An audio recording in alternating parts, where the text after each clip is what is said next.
Today I'm going to show you how I make Irish soda bread scones.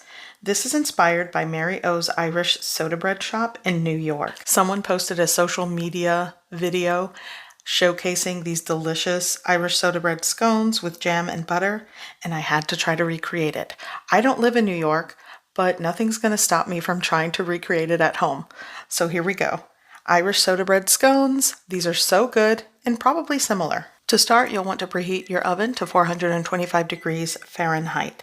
And I'm going to start with 2 cups of all-purpose flour. Be sure to check the description below for the ingredient list. Here I'm adding 1 teaspoon of salt. I'm also going to add 2 teaspoons of baking powder. That goes right in. And I'm going to add a 1/4 teaspoon of baking soda. I will put links to some of the recipes that I looked up to kind of give me a guide for this recipe. And also, you can double the recipe that I'm making today if you want to make more. Okay, so I'm adding a 1/3 cup of sugar. That goes in. And some of you might find that too much sugar for the ratio of flour, so you can scale back to maybe 3 to 4 tablespoons if you prefer. Now I'm going to add a 1.5 teaspoons of orange zest. That goes in. And just give that a mix.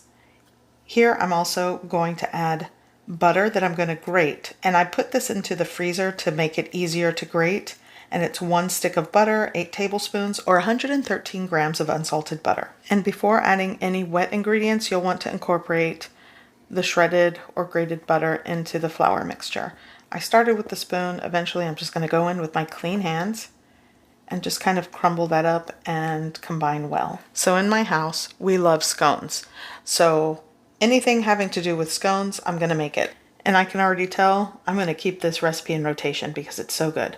So now you'll want to add buttermilk. I actually had a cup, 1 1/4 cups of evaporated milk and a tablespoon of white distilled vinegar. Here I added 1.5 teaspoons of vanilla extract, and you'll want to mix that. Now I added just 3/4 of a cup of my buttermilk, or air quotes buttermilk, that I made, and I'm going to add more. Essentially, you want to mix it in carefully. You don't want to overwork the dough because then it'll get too tough. So I'm just sort of going to scrape the sides down the middle and kind of work that in. Now, if I had to compare this to biscuit dough, it's more of a drop biscuit dough. But this looks about right. So in all, a cup of buttermilk will do the trick for this recipe. So I'm using a muffin tin, much like Mary O's method of making these. So I am going to just spread butter into 9 muffin cups.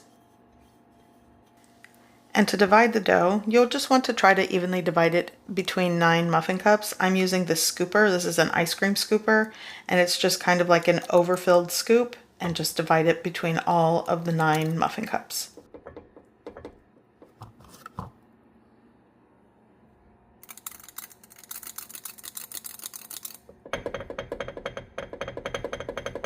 Okay, so that's done. Now I'm going to just add a little bit of raw cane turbinado sugar right on top. Again, if you do not want to add any extra sweetness to this, you don't have to. This is what I like to do, especially when I make something that I kind of want sweet, on the sweet side. Now, if I wanted it more savory, I'd scale back on the sugar in the dough. I'd probably exclude the vanilla and orange zest and not add the turbinado sugar. It's a very versatile dough, if you ask me. So after adding all the sugar on top, into the oven it goes. You're going to bake this at 425 degrees Fahrenheit for about 15 to 18 minutes. Okay, so I'm looking at right at around 15 minutes, and these are done. These look perfect.